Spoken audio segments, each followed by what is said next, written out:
Hi, I'm Carl Weber. Welcome to Video Aided Instructions English Grammar Series. This is the Parts of Speech program. Think of a sentence as a kind of machine, a machine for communicating ideas. The machine is made out of parts that are called words. Now, if you were an auto mechanic, you'd have to know about the different kinds of parts that go to make up a car: the transmission, the carburetor, the ignition, the radiator, and so on. A car has to contain the right parts, properly installed and well maintained if it's to run. In the same way, a person who wants to communicate effectively must understand the different kinds of words that go to make up a sentence. These different kinds of words are called parts of speech.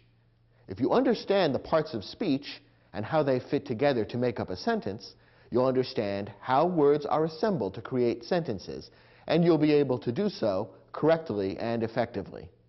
In this program, we're going to go through each of the different parts of speech and see how they work together to form English sentences.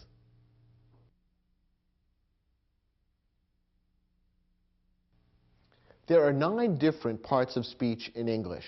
That is, 9 different kinds of words that are used in creating sentences. In this first lesson, we'll talk about 3 of the parts of speech: verbs, nouns, and pronouns. Let's begin with verbs.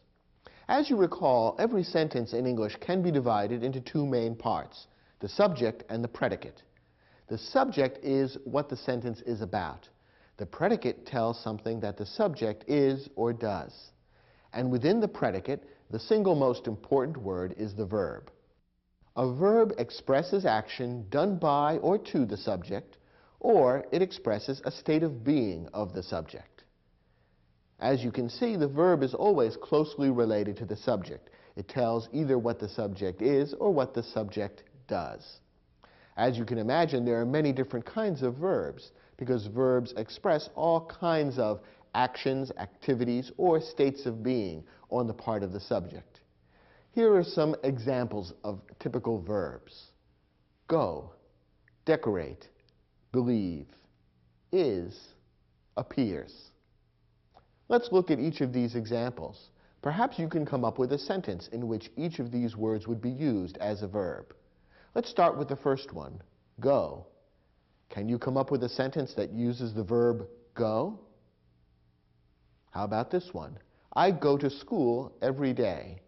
Here, the verb go is expressing an action being done by the subject, I. It tells something that I, the subject, do.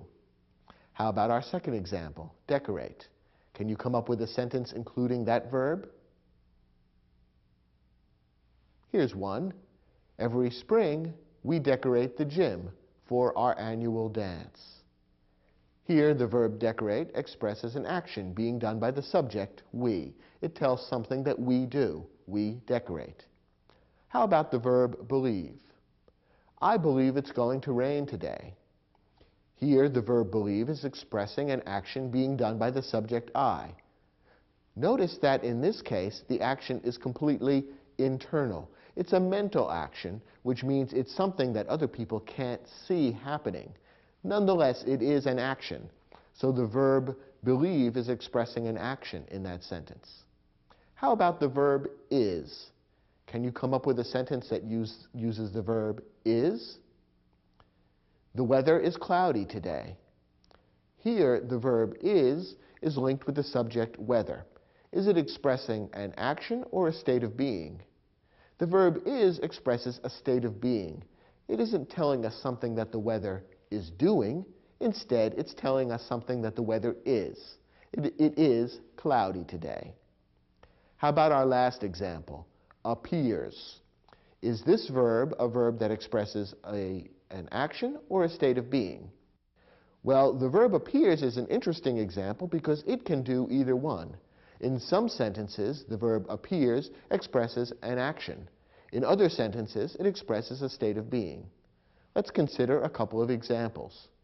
Susan appears on television as a singer. In that sentence, the verb appears is expressing an action being done by the subject, Susan. It tells us something that Susan does. She appears on television.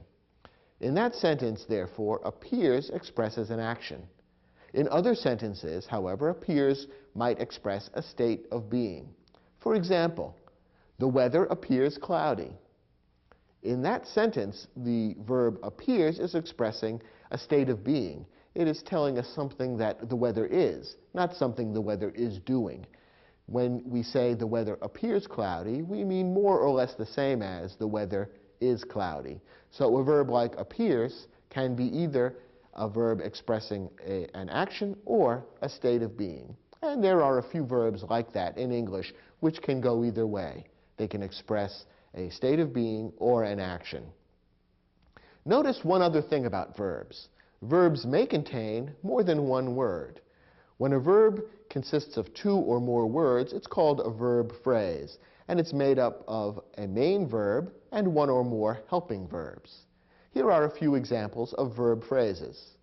Had gone, will decorate, must believe, should have been, and may appear. In each of these phrases, the main verb comes last, and one or more helping verbs have been added on to modify or give further meaning to the main verb.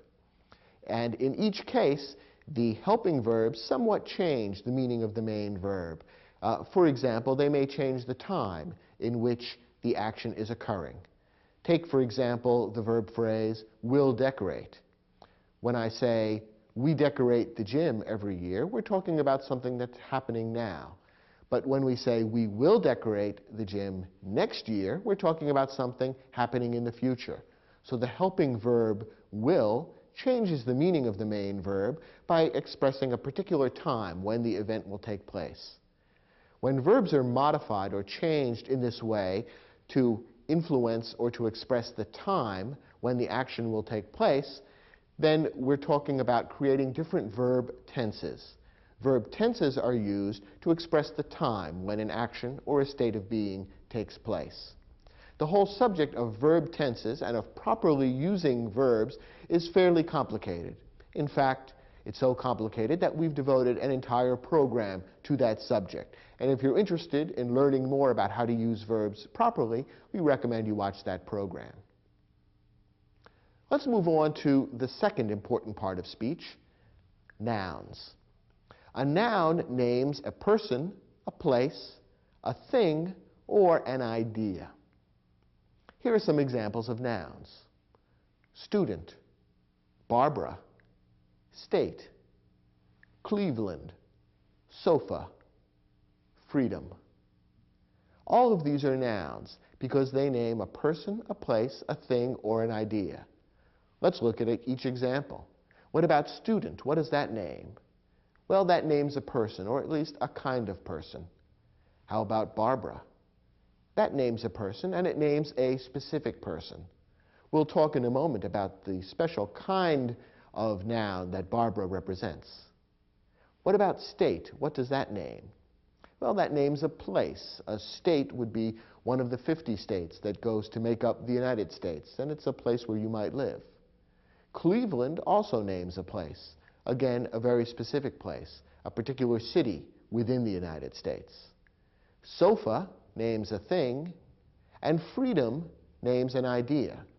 Sofa and freedom are both nouns, but notice that one of them names something that you can lay your hands on, something that you can see, something that you can perceive with your senses. That's sofa. Freedom, however, names something that's much more difficult to grasp. It's not something you can see with your eyes or touch with your hands. Freedom is an idea. It's an important concept that many people think about a lot, but it's not something you can point to or perceive with your senses. And that's another example of a kind of noun, a noun that names an idea. Now, within the broad category of nouns, there are two particular types of nouns that you need to be aware of. These are a common noun and a proper noun. A common noun names a category of people, places, things, or ideas. A proper noun names a specific example. A proper noun normally begins with a capital letter. Therefore, it's important to recognize the difference between a common noun and a proper noun, since when you're writing them, you need to know whether to use a capital letter or not.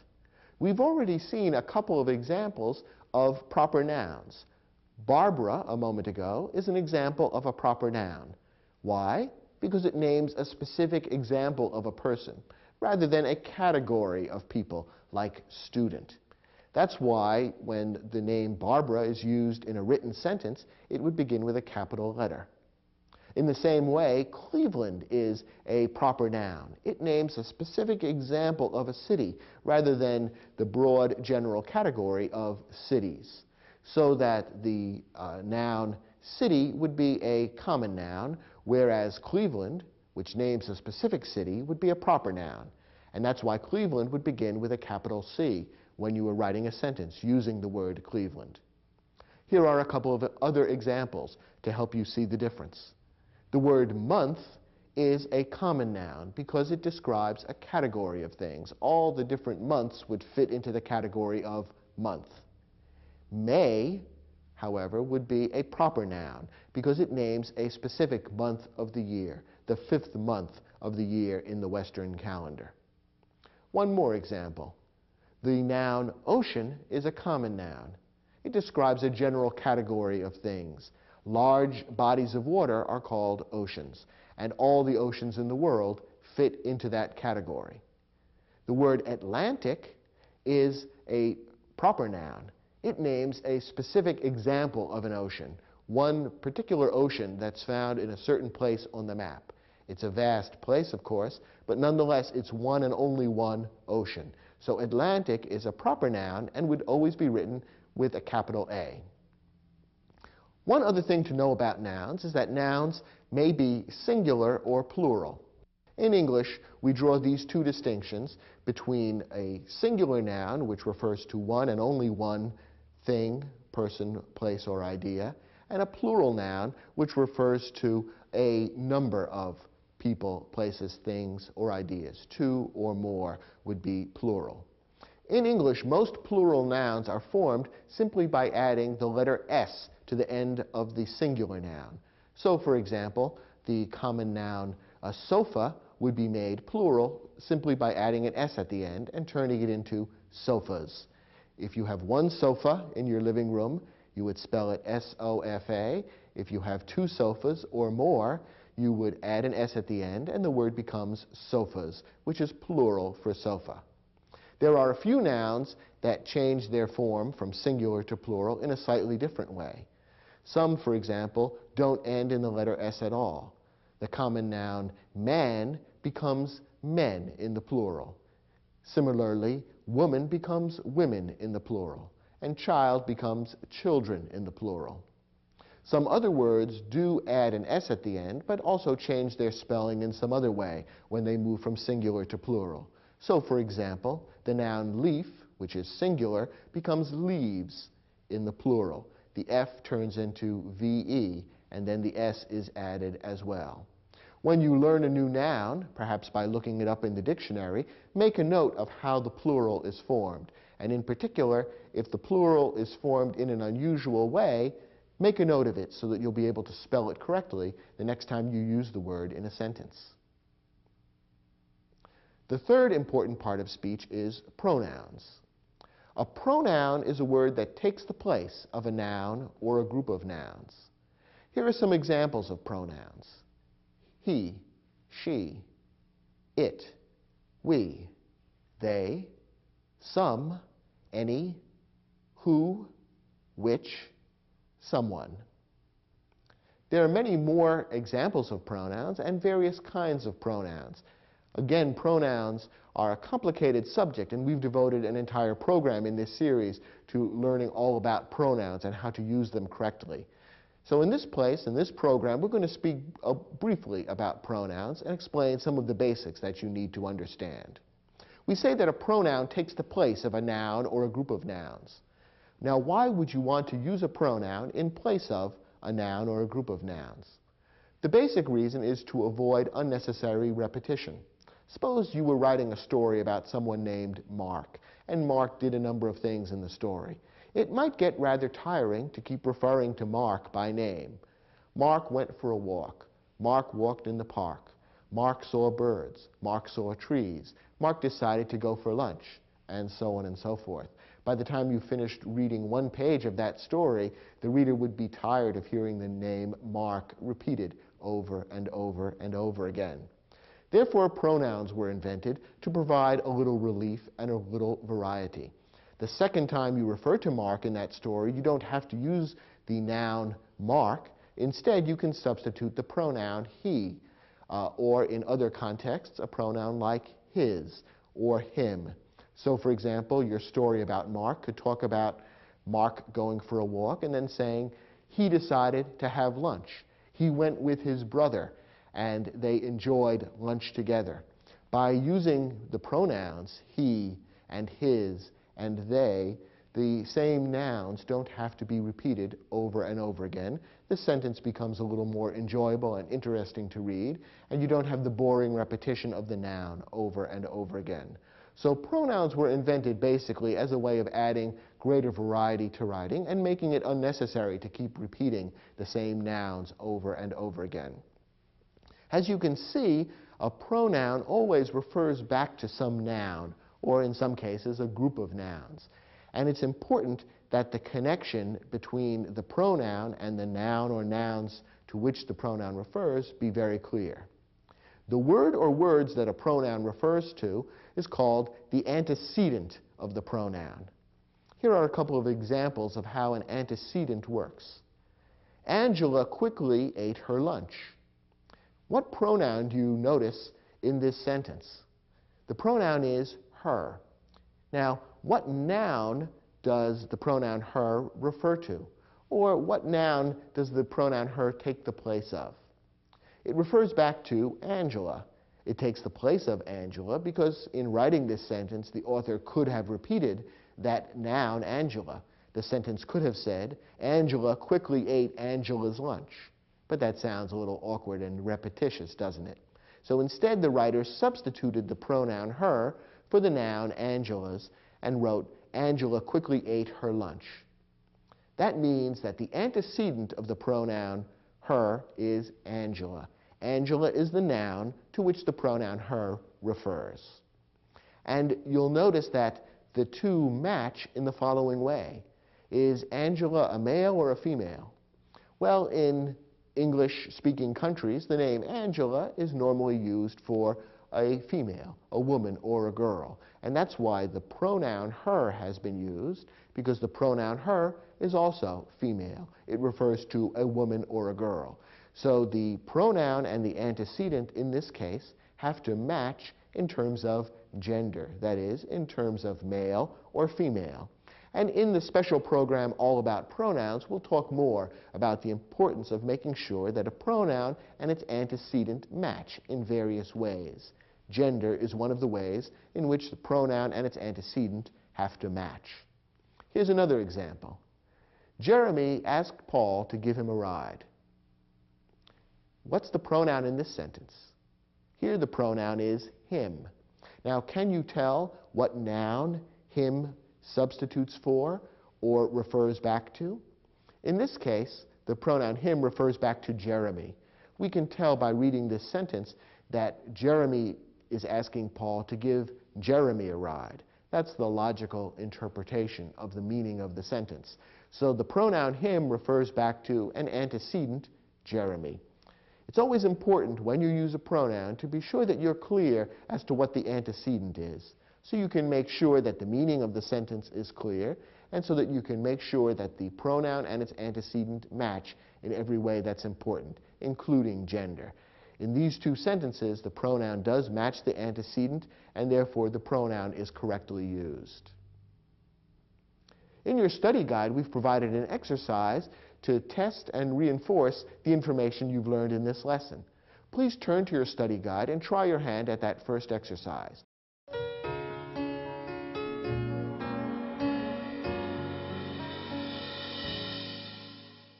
In this exercise, your job was to read 5 sentences and, in each one, identify the nouns, the verbs, and the pronouns used. Let's see how well you were able to carry out this assignment. Let's look at the first sentence. When Nicole read the letter, she realized that she must change the plans for her vacation. Let's begin with the nouns. How many nouns did you identify in this sentence? This sentence actually contains 4 different nouns. The nouns are Nicole, letter, plans, and vacation. One of these nouns is a proper noun. That's why it begins with a capital letter, and that's the noun Nicole. It's a proper noun because it names a specific individual. All the other nouns in this sentence are common nouns. They name categories of things, and that's why they don't have to begin with capital letters. Notice that plans, the third noun given in this sentence, is a plural noun. It refers to more than one plan. The other nouns here are all singular, letter and vacation. What about verbs? How many verbs did you find in this sentence? There are actually 3 different verbs: read, realized, and must change. Remember, some verbs are verb phrases. They consist of more than one word. The verb must change is a verb phrase. It includes the main verb, change, and the helping verb, must. Finally, pronouns. How many pronouns did you recognize in this sentence? There are 3 pronouns: she, and her. All 3 of these pronouns have the same antecedent. They all refer back to the same noun, namely Nicole. You could rewrite this sentence to substitute the proper noun Nicole for each of those pronouns. The sentence wouldn't read very well then, but the meaning would still be the same. When Nicole read the letter, Nicole realized that Nicole must change the plans for Nicole's vacation. That sounds silly, and no one would ever write or speak that way. But that shows you how pronouns refer back to antecedents. They take the place of nouns. Did you get all of those answers correct? I hope so. Let's take a look at the second sentence. Henry Ford created the Model T, which was for many years the most popular car in the world. Let's begin with nouns. There are several nouns in this sentence. The first is Henry Ford. That's a proper noun because it names a particular person, and both parts of this noun, Henry and Ford, begin with capital letters. Model T is another proper noun. It also names a particular type of car, a particular type of vehicle, and therefore model and T both begin with a capital letter as well. Years, car, and world are also nouns. Those 3 also name general categories of things, and these are common nouns. That's why they don't begin with capital letters. What about verbs? How many verbs did you notice in this sentence? There are 2 of them, created and was. And what about pronouns? Did you notice any pronouns in this sentence? This is a little bit tricky. The one pronoun that's in this sentence is the pronoun which. That's a different kind of pronoun than the pronouns we saw in our first sentence, which referred back to Nicole. In this case, the pronoun which is a special kind of pronoun known as a relative pronoun.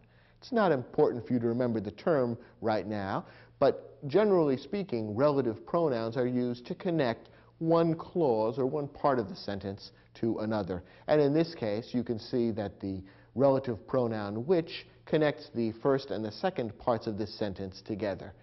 The pronoun which refers back to Model T. The Model T was for many years the most popular car in the world. So a relative pronoun does have an antecedent, just like the personal pronouns that we saw in the previous sentence.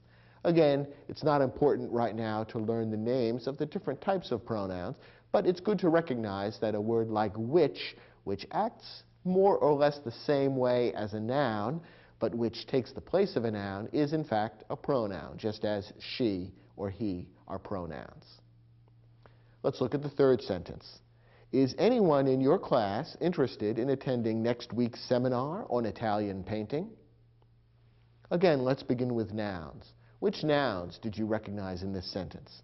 The nouns here are class, weeks, seminar, and painting. You might be curious about the second noun here, weeks, which ends with an apostrophe S. The apostrophe S is usually used in English to turn a noun into a possessive noun. And You use the possessive form of the noun when describing something that belongs to or is related to the noun. In this case, the seminar belongs to next week or is related to next week. Next week is when that seminar is going to be held. So you can refer to that in English as next week's seminar and use the possessive form of the noun week. It remains a noun. It simply takes on a slightly different form by adding the apostrophe s to turn it into the possessive form. So those are the nouns that appear in this sentence. What about verbs? Which verbs did you notice? Well, there's one verb in this sentence, and it's a slightly tricky one. The verb is a verb phrase, is interested. Notice that the words that make up a verb phrase can sometimes be separated by other words. One of the times when the words in a verb phrase are separated by other words is in a question like this. This particular sentence is asking a question. It's an interrogative sentence. And in an interrogative sentence, most often, the order of the words is a little different than in the most common declarative sentence. And one of the things that often happens is that the words in a verb phrase are separated by other words. Imagine if you were to change this sentence into a declarative sentence, making a statement rather than asking a question. You would probably bring the words of the verb phrase back together. You would say something like, anyone is interested in attending next week's seminar. And the two words of the verb phrase, is interested, would now be reunited. But to turn it into a question, we break them up in the order in which we've shown in this sentence. So, is interested is the verb phrase, interested is the main verb, is the helping verb. What is the subject of the verb is interested? It's the pronoun anyone. And this particular sentence, in fact, contains two different pronouns, anyone and your. We've already said that there are many different types of pronouns. Pronouns act like nouns, but they take the place of nouns. The pronoun anyone is from a class of pronouns known as indefinite pronouns. And they're called indefinite pronouns because they refer to one or more nouns that are indefinite, that are not specifically stated. Who or what is anyone? Well, we really don't know. The antecedent of the pronoun anyone is not definite.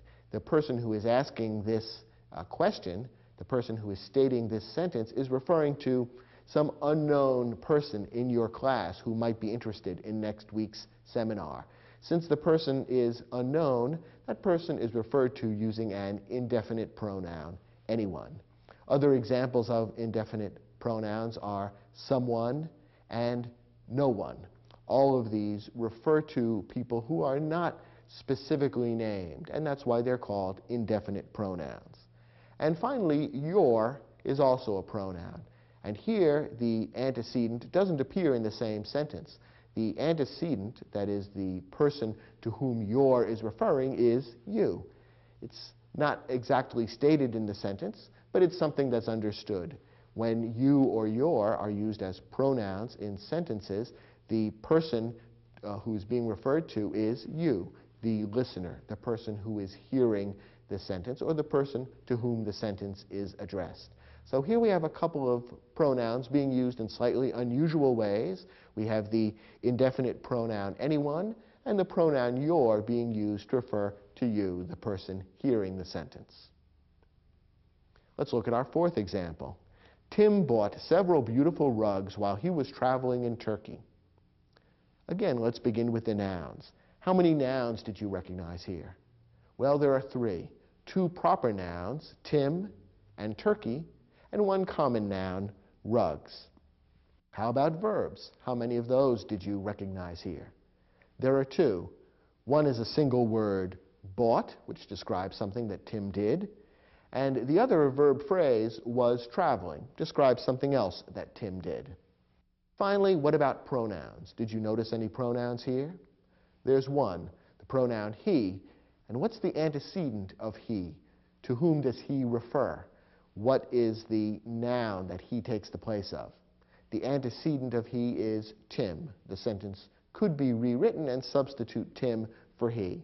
But again, it would be less interesting and a little more awkward and rather repetitious. which is why the pronoun is used instead. Let's look at our last sentence. When you are designing a bridge, safety is the most important consideration.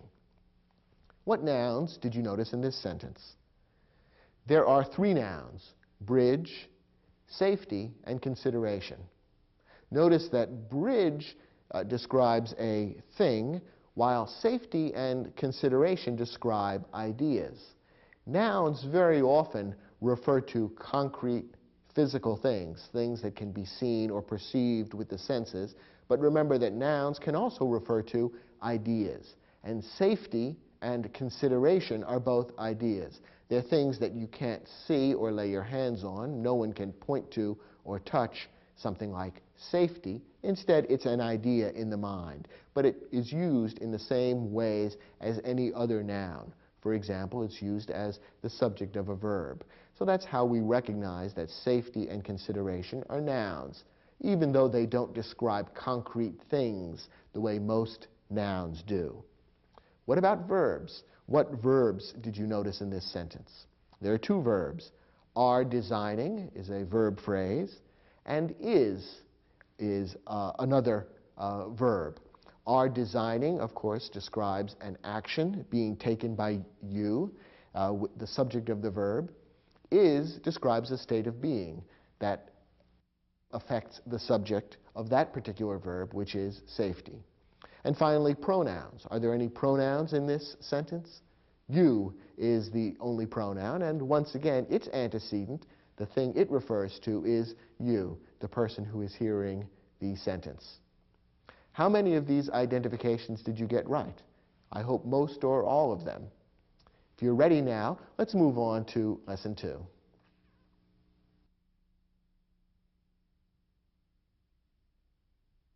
In this lesson, we'll talk about three more parts of speech: adjectives, adverbs, and articles. These three types of parts of speech have more in common than beginning with the letter A. All three are modifiers. In grammar, the word modify is used in a special way. To modify something is to change it. Adjectives, adverbs, and articles all modify other words by giving more information about them. Let me explain how this works. Let's start with adjectives. An adjective modifies a noun or pronoun. That is, when an adjective is used in a sentence, it gives more information about or gives further explanation about some noun or pronoun that appears in the sentence. Here are some examples of adjectives: large, unusual, green, impossible.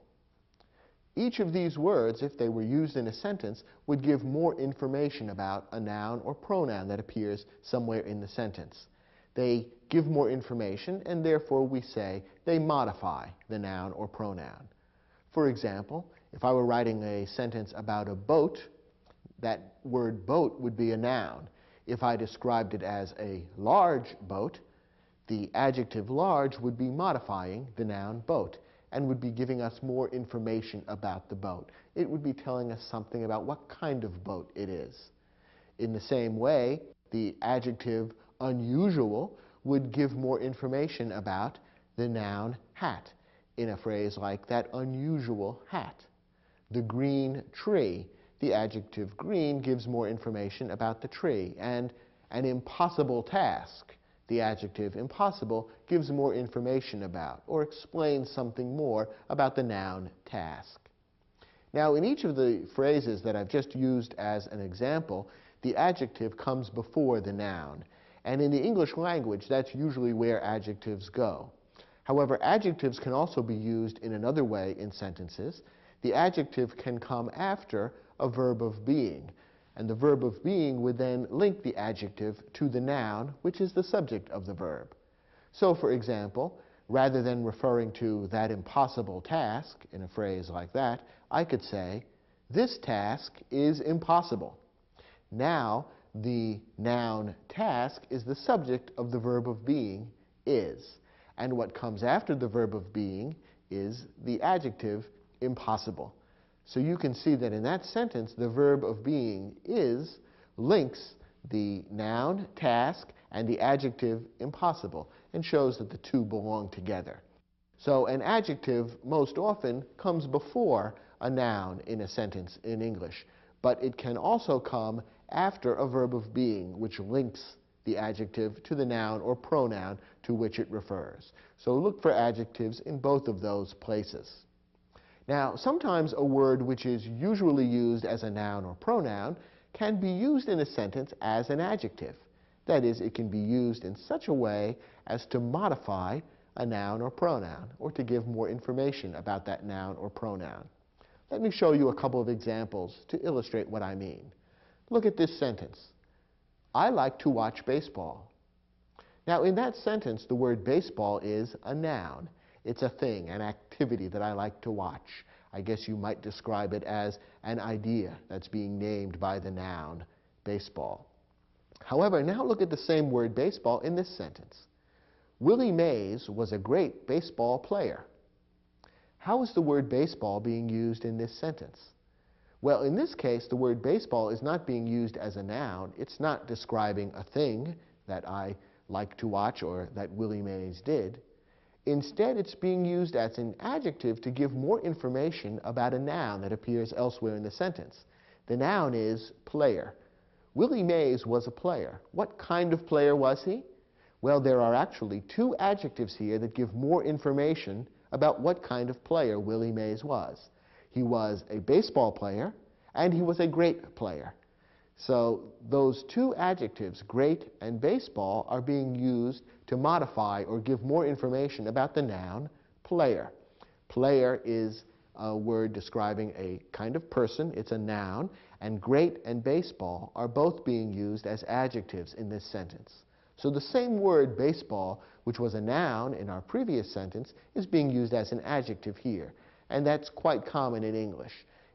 Speakers of English like to take words and move them around to different parts of speech. And as long as the meaning is clear, there's nothing wrong with that. Here's an example of how a pronoun can be used as an adjective. Which is your favorite sport? In this sentence, which is a pronoun. It happens to be an interrogative pronoun. It's a particular use of pronouns. And again, in our special program about pronouns, we'll talk about the various kinds of pronouns, including interrogative pronouns. But now look at the same word which in this sentence. Which sport do you enjoy the most? In this sentence, the same word which is being used as an adjective. It describes, modifies, adds information about the noun that follows, sport. It tells us that we're referring to a particular sport, namely the sport that you enjoy the most. So the same word which is used as a pronoun in one sentence, can be used as an adjective in another sentence. It all depends on how the word is used. And in this case, because you can see that it modifies the noun that follows, you can tell it's being used as an adjective rather than as a pronoun. One particular type of adjective is important enough to be considered a separate part of speech, and these are articles. An article introduces a noun, and in English there are just three articles, a, an, and the.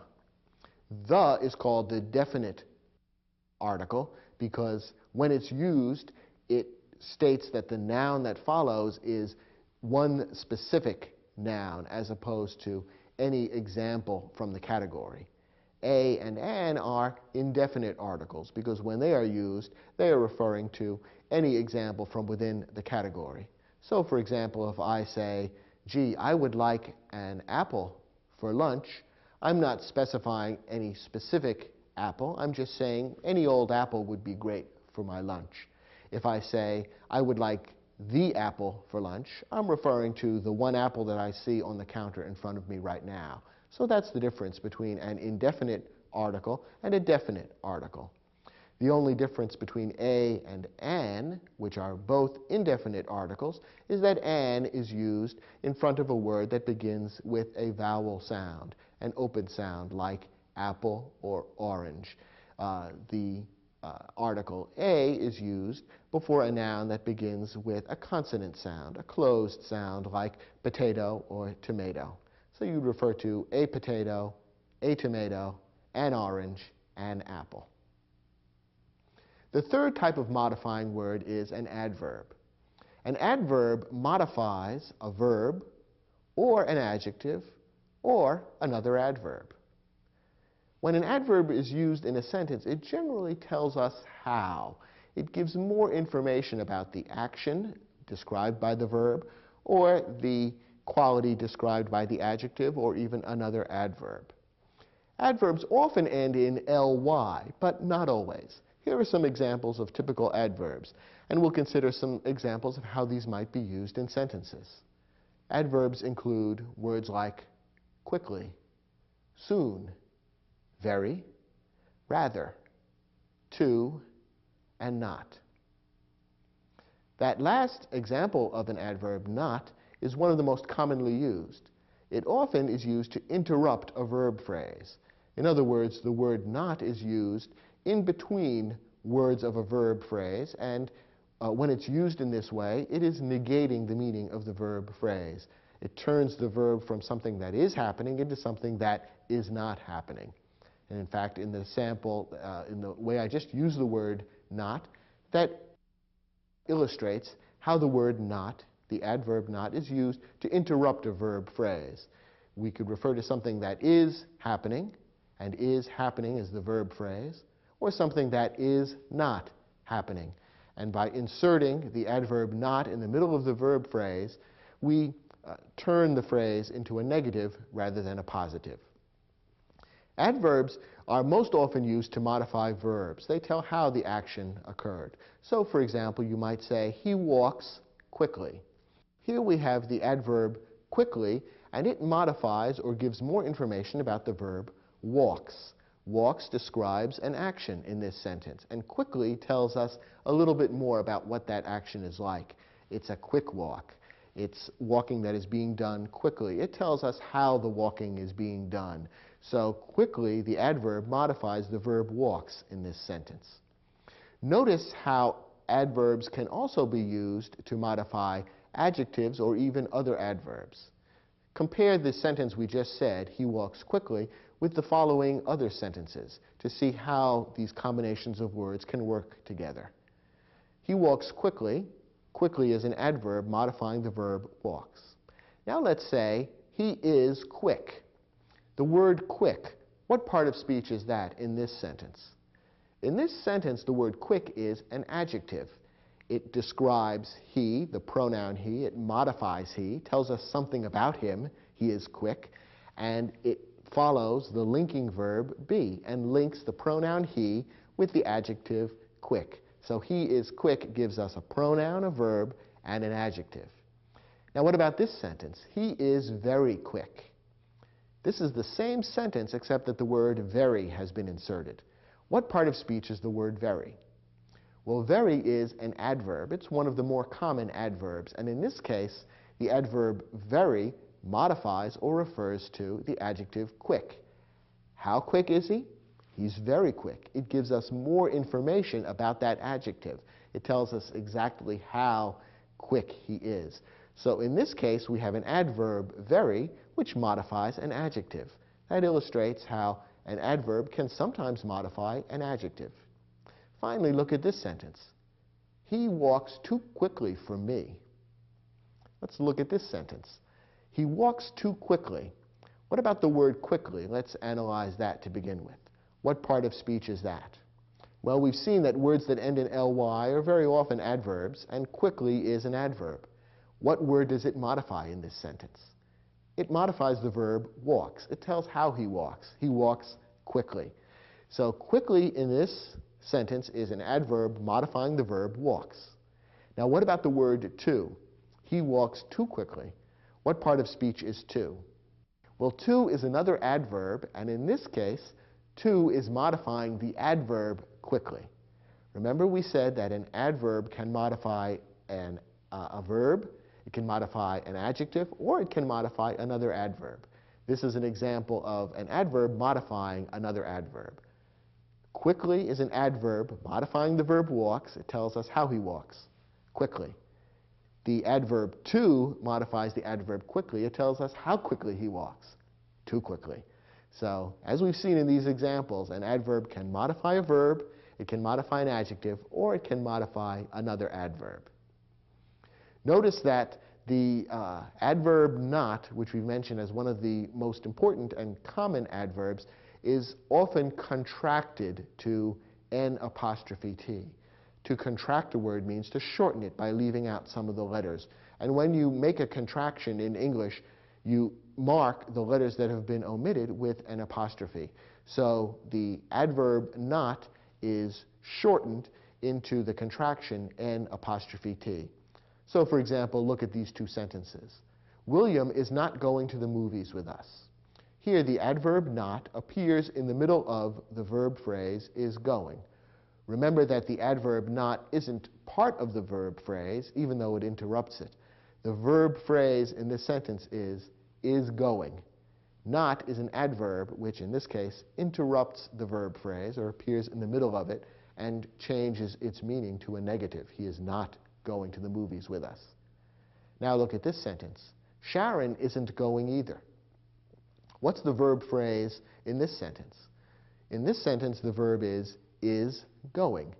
And in between, we have the adverb not, which has been contracted to N''T, pronounced int. Sharon isn't going. So even though is does not appear in this sentence as a word by itself, nonetheless, if you're asked what the verb is in this sentence, the correct answer would be the verb phrase is going.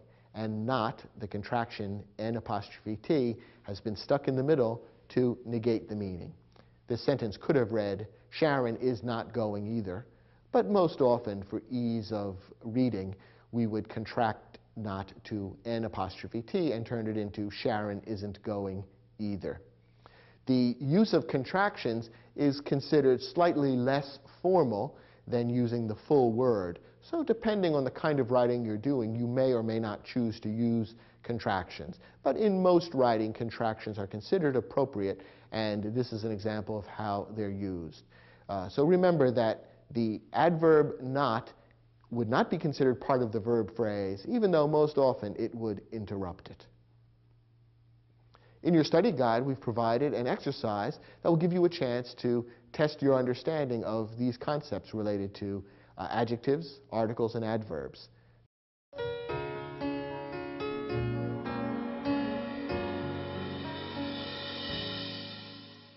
In this exercise, your job was to identify each adjective, each article, and each adverb in the sentences. Let's go through them one by one. First, when water in a lake is deeply tinged with red, a heavy growth of algae is present. Let's start with adjectives. Well, there are a few adjectives here, and recognizing them may be tricky in at least one instance. Heavy is an adjective. It refers to or modifies the noun that follows, growth. And present is another adjective. Remember we said that adjectives sometimes appear after a verb of being. The verb of being links the adjective to the noun that comes before the verb of being. So the adjective present refers back to the growth. The growth is what is present. So the noun growth and the adjective present are being linked together by the linking verb, or the verb of being is. There's another word here which could be considered an adjective, and different grammarians will give different opinions, and it doesn't make a great deal of difference whether you define this as an adjective or not. But the word tinged in this sentence might be considered an adjective as well. There are really two ways of looking at this. In this particular sentence, you could say that is tinged is a verb phrase referring to the water having been tinged or colored. And is tinged could be considered a verb phrase in which tinged would be the main verb and is would be a helping verb. Another way of looking at this would be to consider is as a verb of being which links water with an adjective, tinged, meaning colored. Some adjectives do end in ed and are derived from verbs. So tinged could be considered an adjective, or it could be considered part of the verb. And you should consider either one correct. Grammatically, it doesn't make much difference in how the sentence would be constructed, and it's, in a sense, simply a difference in name or wording.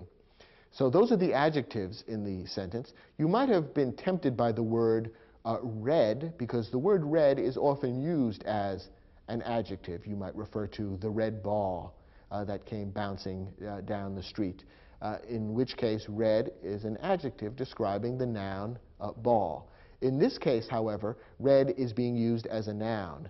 The sentence says that the water in the lake is deeply tinged with red. Red is being described here as a kind of a substance, a thing that has been used to tinge or color the water. So red is a thing in this sentence, and therefore it's a noun rather than an adjective. Remember that the same word can be used as more than one part of speech, depending on how it's used in the sentence. What about articles? Those are easy to recognize because there are just three words that can be articles: a, an, and the. And in this sentence we have the word a appearing twice. When water in a lake is deeply tinged with red, a heavy growth of algae is present. So a or a appears twice in this sentence, and those are the two articles. Finally, adverbs. Remember, we said that adverbs often end in ly, and we've got one of those in this sentence, deeply. The adverb deeply in this sentence modifies the adjective tinged. It tells us how the water is tinged with red. How is it tinged? Deeply. Remember, adverbs often answer the question how, or tell us how something happens or appears. So in this case, it is deeply tinged. That's how it is tinged. And deeply is an adverb modifying the adjective tinged. Let's look at the second sentence.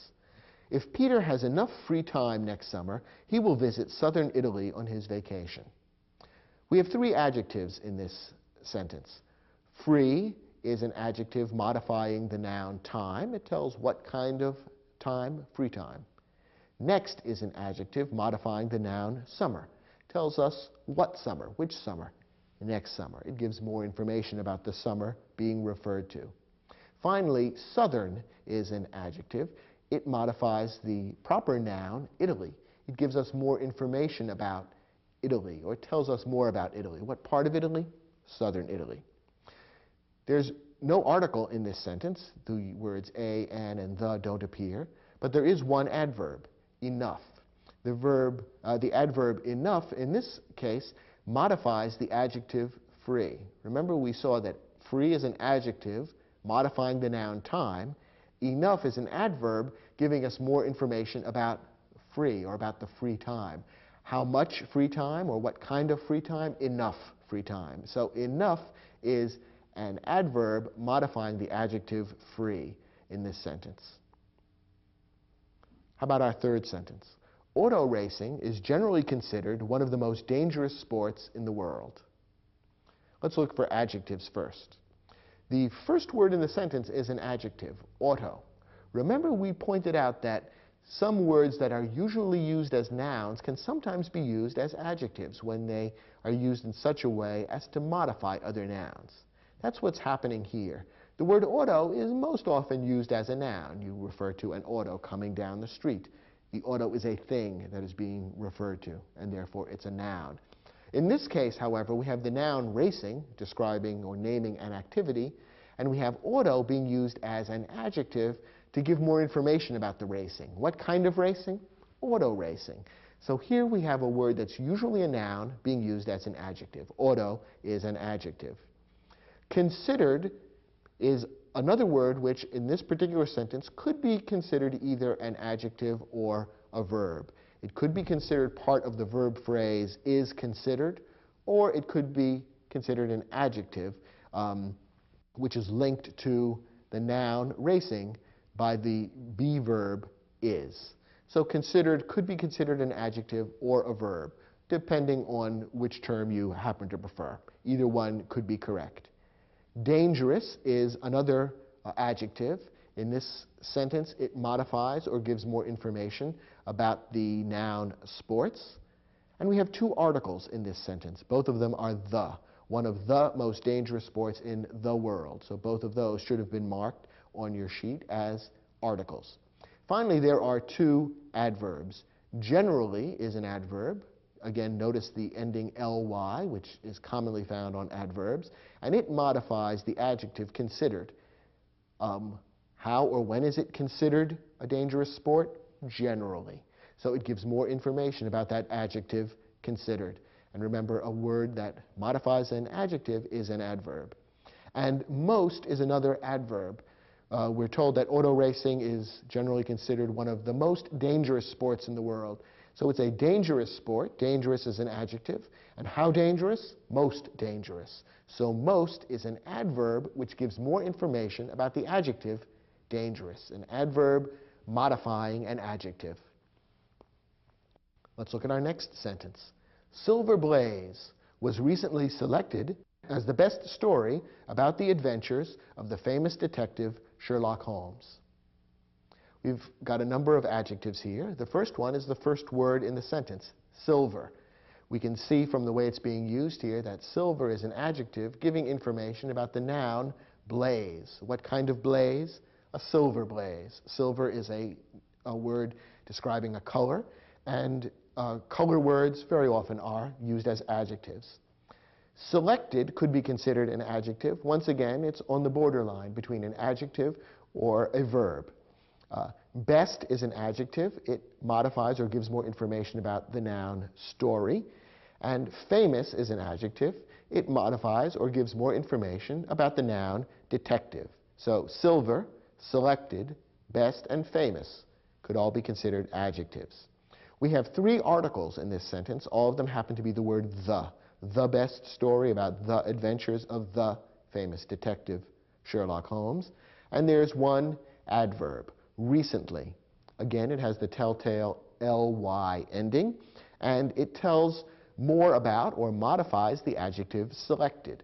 When was it selected? Recently. So it gives more information about the adjective, it modifies the adjective, and that makes it an adverb. And our final sentence. The veterinarian arrived too late to save the injured bird. We have one adjective in this sentence, injured. It gives more information about the noun bird. It tells us something more about the bird. We have two articles, both of them the word the. And finally, we have two adverbs here. One adverb is the adverb late. What word does that adverb late modify? It modifies the verb arrived. It tells when the veterinarian arrived. The veterinarian arrived late. So the word late is an adverb modifying the verb arrived. Now what about the word to?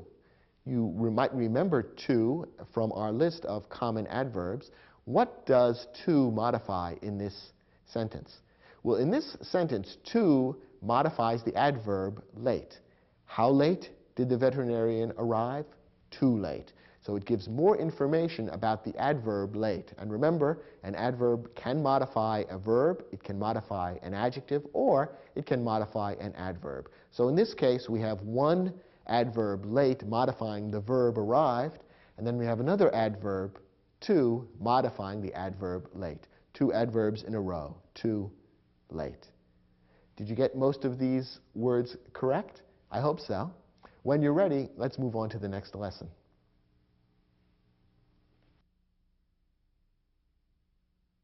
Okay, let's pause to review. We've talked about 6 different kinds of parts of speech so far.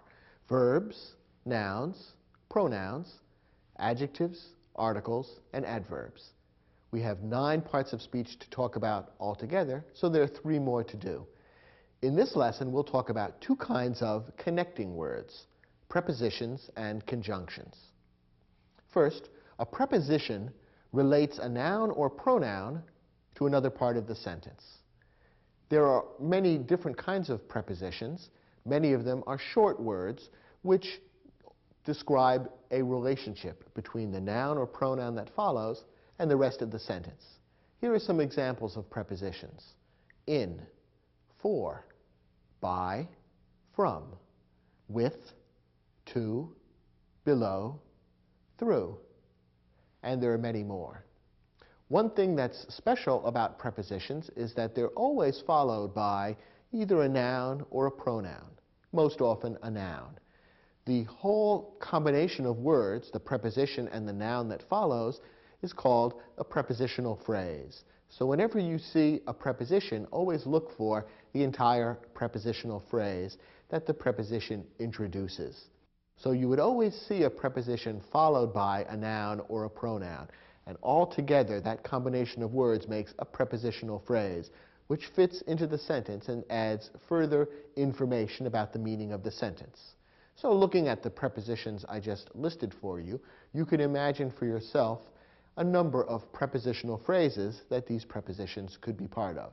In my house, for my sister, by William Shakespeare, from New York, with my father-in-law, to Chicago, below the equator, through the tunnel, and so on. Now, some prepositions consist of more than one word. Here are a few examples. According to, because of, in front of, instead of, prior to. And again, there are other examples. You can see that although these prepositions consist of more than one word, the two or three words that make up the preposition work together and have a single meaning. And once again, each of these prepositions would come before a noun or a pronoun and form a prepositional phrase. According to the weatherman, because of today's rain, in front of the hotel, instead of dinner, prior to bedtime, and so on. So these are prepositions. They're connecting words because they connect the noun or pronoun that follows to the rest of the sentence. The other type of connecting word that's important is a conjunction. A conjunction connects two or more other words. There are a few different kinds of conjunctions that you need to be aware of.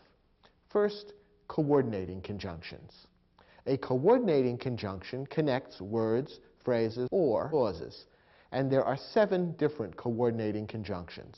They are and, but, or, nor, for, yet, and so. Each of these 7 coordinating conjunctions can be used to join a pair of words, or a pair of phrases, such as prepositional phrases, or a pair of clauses. For example, when we talked about sentence structure in the program by that name, we saw how coordinating conjunctions can be used to join 2 independent clauses to create what's known as a compound sentence. That's a common use for coordinating conjunctions. Notice that these 7 coordinating conjunctions join 2 elements which are more or less equal in value, so that when you connect words, phrases, or clauses with a word like and, or but, or nor, generally speaking, the 2 things that are being connected are roughly equal in importance. That's one characteristic of how coordinating conjunctions are used. A second type of conjunction to be aware of is the subordinating conjunction. A subordinating conjunction connects clauses, making the clause that follows the conjunction a subordinate clause. Again, in our lesson about sentence structure, we talk a fair amount about subordinating conjunctions. So if you haven't watched that program, you probably should to get a little more background on how subordinating conjunctions are used.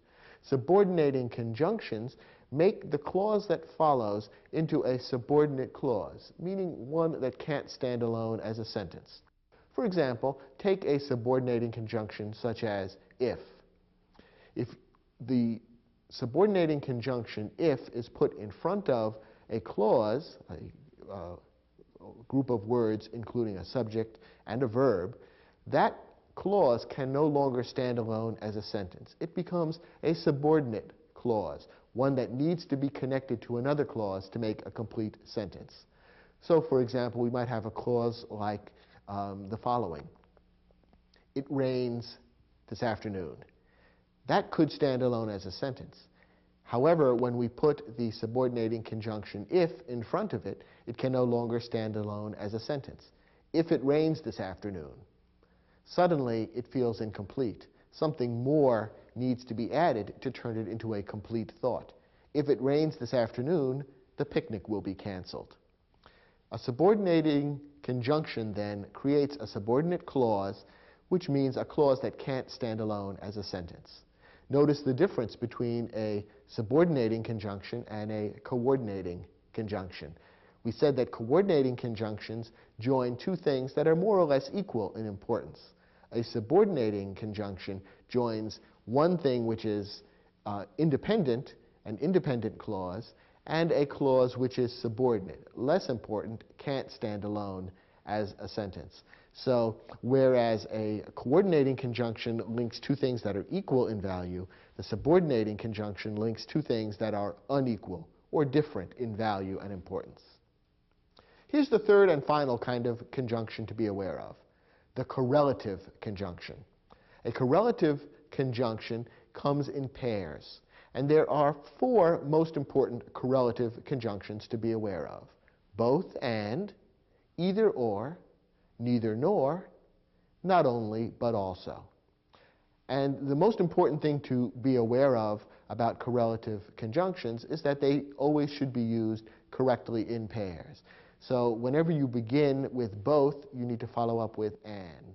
So both my mother and my father will be coming to the awards banquet. When you begin with either, you need to follow through with or. Neither needs to be completed with nor. And not only needs to be completed with but also. A common mistake that people make is to use one but not the other. The correlative conjunction must be used in its entirety, so whenever you use the first part of it, you need to use the second part. So these three types of conjunctions are important to recognize: coordinating conjunctions, subordinating conjunctions, and correlative conjunctions. They fit into different kinds of sentences and need to be followed, used according to certain specific rules.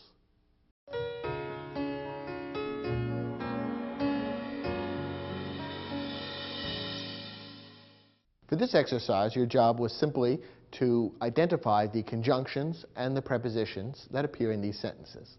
Let's start with sentence 1.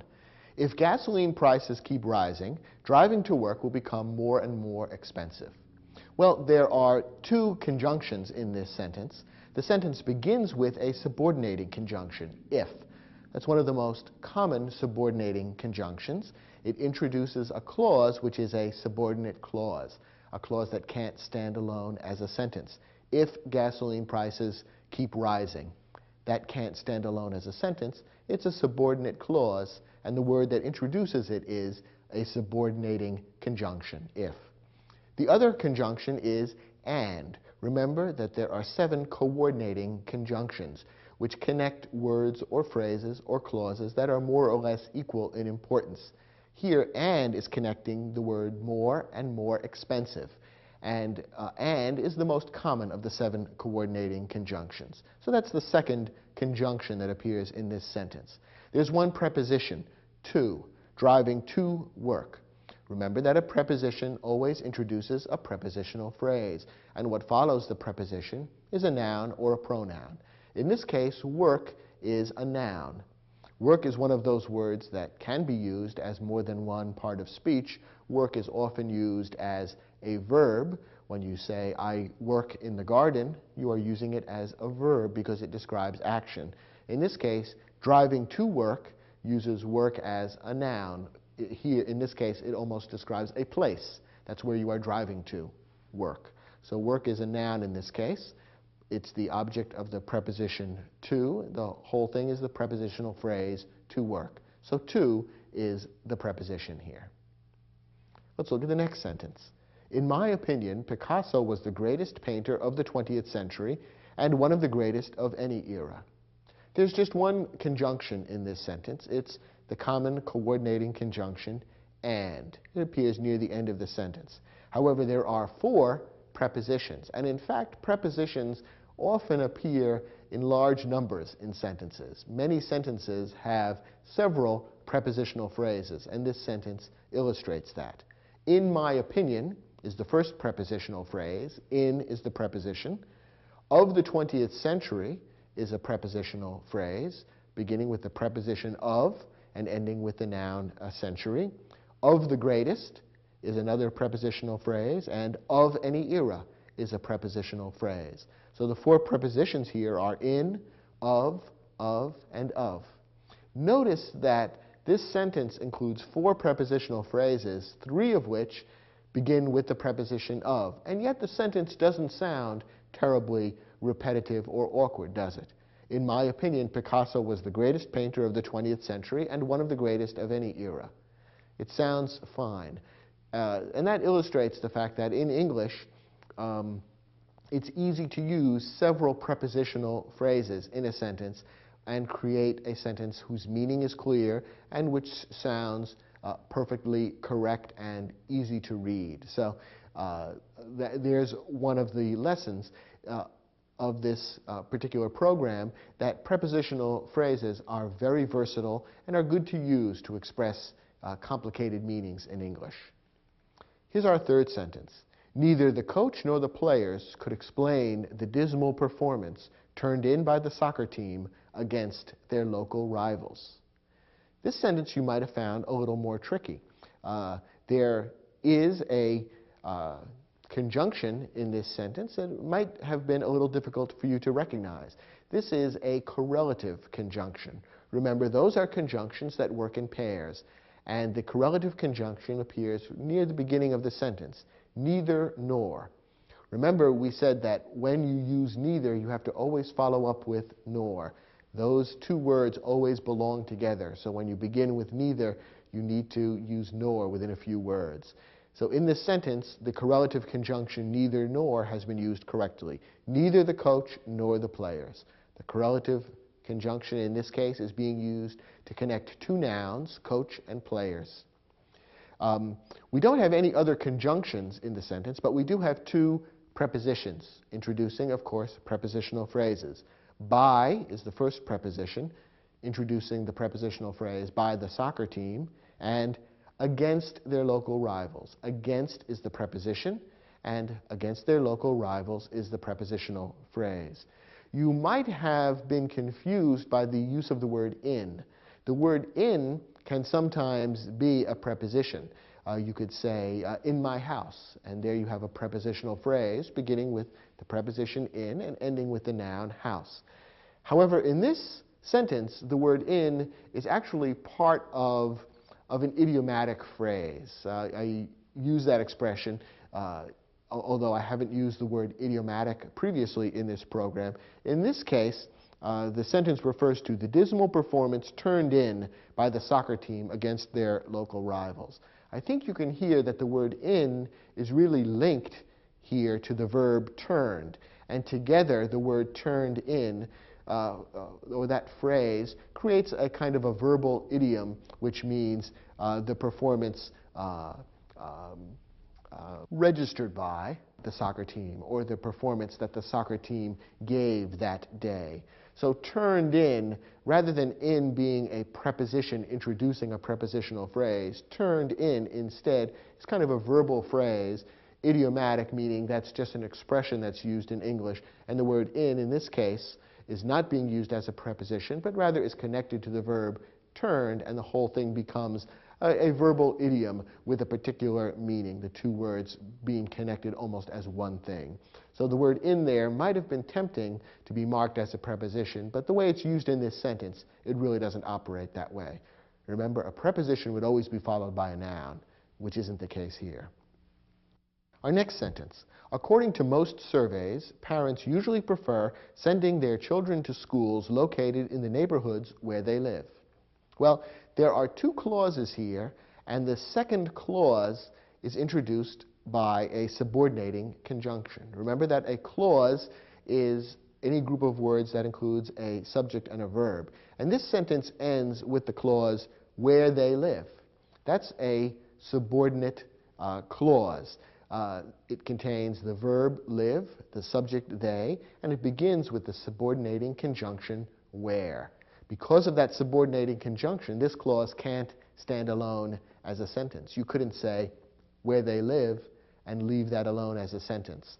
The word that begins it, where, is the subordinating conjunction, which turns it into a subordinate clause.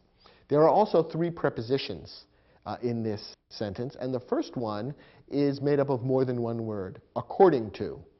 That introduces the prepositional phrase, according to most surveys. The noun surveys concludes the prepositional phrase, and according to, those two words work together as one preposition. To is another preposition, to schools, and in the neighborhoods, is the third and final preposition in this sentence. Now our last example. We missed the last bus of the night, so we traveled to Oakland by taxi instead. In this sentence, we have two independent clauses joined by a coordinating conjunction. The first clause is, we missed the last bus of the night. The second clause is, we traveled to Oakland by taxi instead. Both are independent clauses because each could stand alone as a sentence. The two clauses are linked by a coordinating conjunction. So, remember there are just 7 coordinating conjunctions: and, but, or, nor, for, yet, and so. And your choice of which one to use will depend on the meaning of the sentence. Here, the word so makes sense. And remember that coordinating conjunctions link two things that are more or less equal in importance or meaning, and that's the case here. In addition, the sentence contains 3 prepositions: of, in the prepositional phrase of the night, to, in to Oakland, and by, in by taxi. So there's 1 coordinating conjunction and 3 prepositions in this sentence.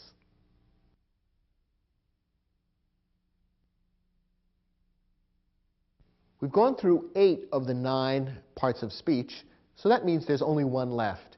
And this last one is the simplest and, in a way, the funniest.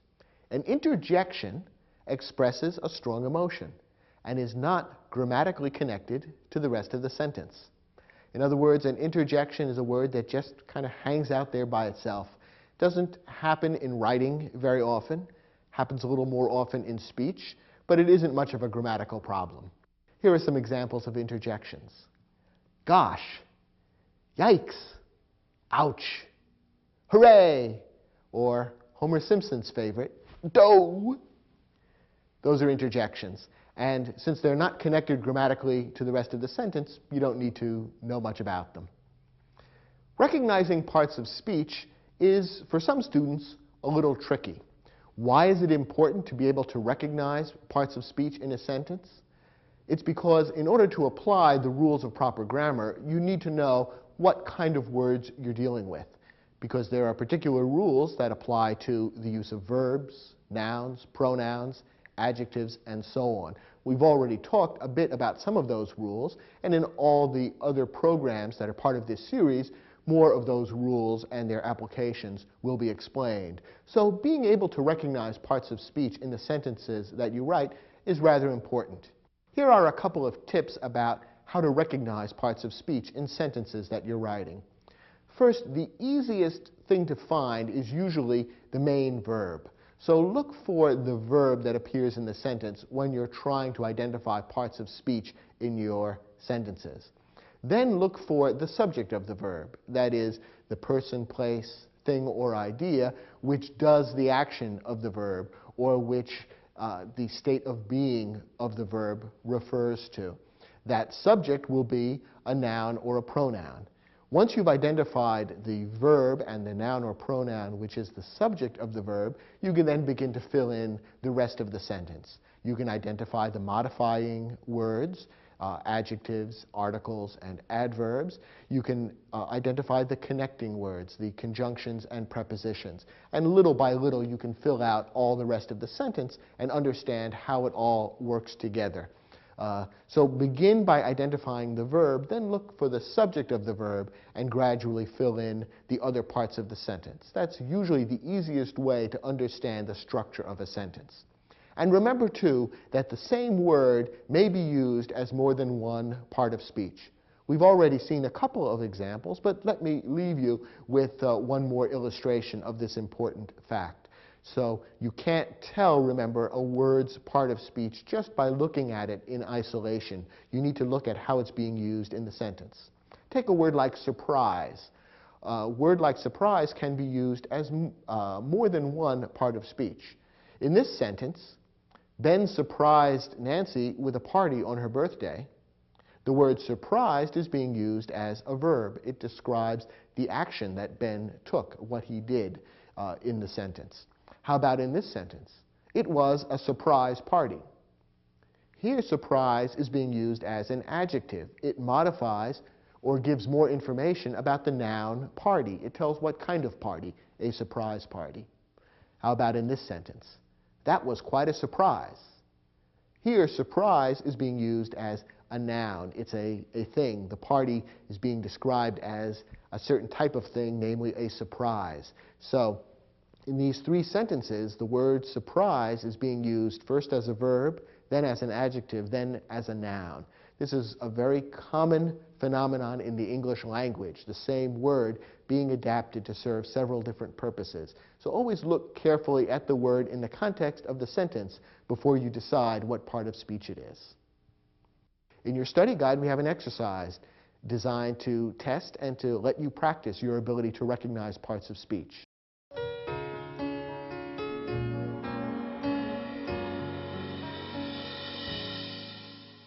Let's look at the first sentence and then decide what part of speech each of these words represents.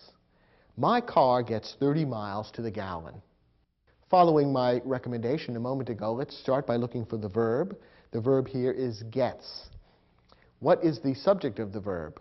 The subject is the noun car, and it's preceded by the pronoun my. My is, in this case, referring back to myself. I am the antecedent, even though I don't appear in the sentence. And pronoun my is what's technically known as a possessive pronoun. Notice that it's used almost in the same way as an adjective, but it's a pronoun because it's referring back to a person, and therefore it's taking the place of a noun. So my car gets is pronoun, noun, verb. The remaining words are an adjective, a noun, a preposition, an article, and a noun. So 30 is an adjective. It modifies the noun miles. 2 is a preposition, and it's followed by the article the and the noun gallon. Now let's look at the second sentence. People say that too many young athletes today are selfish. There are two verbs in this sentence. Say is the first verb, and its subject is the noun people. The second verb is are, which is a verb of being near the end of the sentence, and its subject is the noun athletes. Now we can fill in the other words, now that we've identified the verbs and their subjects.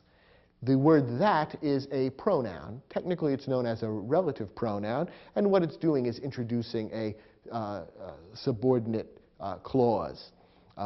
So that is a pronoun. To is an adverb modifying the adjective many. Young is another adjective modifying athletes. And today is an adverb which modifies the verb are. That is, the young athletes of today are selfish. When are they selfish, or how are they selfish? They are selfish today. So the adverb today modifies that verb are. And the final word, selfish, is another adjective. Remember, we saw that adjectives can sometimes follow a verb of being and refer back to the noun, which is the subject of the verb. In this case, the adjective selfish follows the verb are and refers back to the athletes. So the athletes, noun, are selfish, adjective. Let's look at the next sentence. The Hudson River in New York is not actually a river. In fact, it is a tidal estuary. Two verbs in this sentence. The first one is, and the subject is river. The entire first clause is talking about what the Hudson River is. So river is the noun, which is the subject of the verb is. The second verb is also is in the second clause, and the pronoun it is its subject. Now let's talk about the other words here. We said that river is a noun. The Hudson, preceding the word river, are an article and an adjective. Hudson is an adjective telling what river. In is a preposition, and New York is a noun. It's a proper noun naming a particular state in the United States, and it's the object of the preposition. It's part of the entire prepositional phrase, in New York. We saw that not is one of the most common adverbs, and that's how it's being used here, and actually is another adverb, also modifying the verb is. A is, of course, an article, and river is a noun. Now we move into the second clause. In fact is a prepositional phrase. So in is the preposition and fact is a noun. It is a pronoun. Is, we've already seen, is the verb. And a tidal estuary is an article, an adjective, and a noun. Estuary is a noun because it names a particular thing. It's a difficult word, so perhaps you don't know that word, but you can tell from the way it's used in this sentence that it must be a noun. For example, it's introduced by an article. So even if you never saw the word estuary before, you can tell it's a noun because the sentence refers to a tidal estuary. And you only put an article in front of a noun. And tidal is an adjective because it tells what kind of estuary. So that's how we would identify the various words in this sentence. How about the next example? Paul Klee created some of the greatest abstract paintings of the 20th century. The verb here is created, and the subject is the noun Paul Klee, a proper noun naming a particular person. Now let's look at the rest of the sentence. Some is a pronoun. Remember, we talked a bit about indefinite pronouns, pronouns which refer to some unnamed thing or group of things. And the some here is referring to an unknown or unidentified group. So it is a pronoun, an indefinite pronoun. Of the greatest abstract paintings, all of that is a prepositional phrase. Of is the preposition that begins it. The is an article. Greatest and abstract are both adjectives, and paintings is the noun. So the whole thing taken together is a prepositional phrase, beginning with a preposition and ending with a noun. And the last words of the sentence are also a prepositional phrase, of the 20th century. Of is the preposition, century is the noun, and in between we have the article, the, and the adjective 20th. Now our last example. Wow, you have a really beautiful view of the Rocky Mountains from your balcony. Of course, we had to stick in at least one example of an interjection, and the first word here, wow, is our interjection. It has an exclamation point, which interjections often do, and it's not grammatically connected to the rest of the sentence. The meaning is connected, but there's no special linkage grammatically. Now let's look at the rest of the sentence.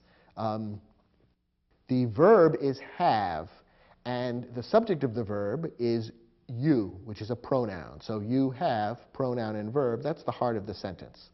Let's look at the rest of what's here. A really beautiful view. A is an article, of course. Really is an adverb, and beautiful is an adjective. All of this goes to modify the noun view. Beautiful is an adjective modifying view, and the adverb really modifies the adjective beautiful. How beautiful? Really beautiful. So any word that modifies an adjective would be an adverb, and that's what really is. Of the Rocky Mountains is a prepositional phrase. Of is the preposition. The is an article. Rocky is an adjective, and mountains is the noun, which Rocky modifies. So of the Rocky Mountains begins with the preposition, ends with the noun, prepositional phrase. And the sentence ends with one more prepositional phrase, from your balcony. From is the preposition, balcony is the noun, and in between we have the pronoun your. Again, it's a possessive pronoun. It tells whose balcony, yours. So the antecedent of that pronoun would be you, the hearer of this sentence. And in effect, the pronoun here acts as a kind of an adjective because it gives a little more information about the noun balcony. You now have a pretty good idea of how these 9 different parts of speech are fitted together to create English sentences. In a way, it's amazing, isn't it, that just 9 different kinds of words can be put together in different combinations to express almost any conceivable human emotion or idea. In the other programs in this series, we'll provide you with additional pointers and rules to follow in selecting among these 9 parts of speech and fitting them together to create English sentences that express your meaning accurately and that are also grammatically correct. I hope you've found this program enjoyable and helpful, and thanks for watching.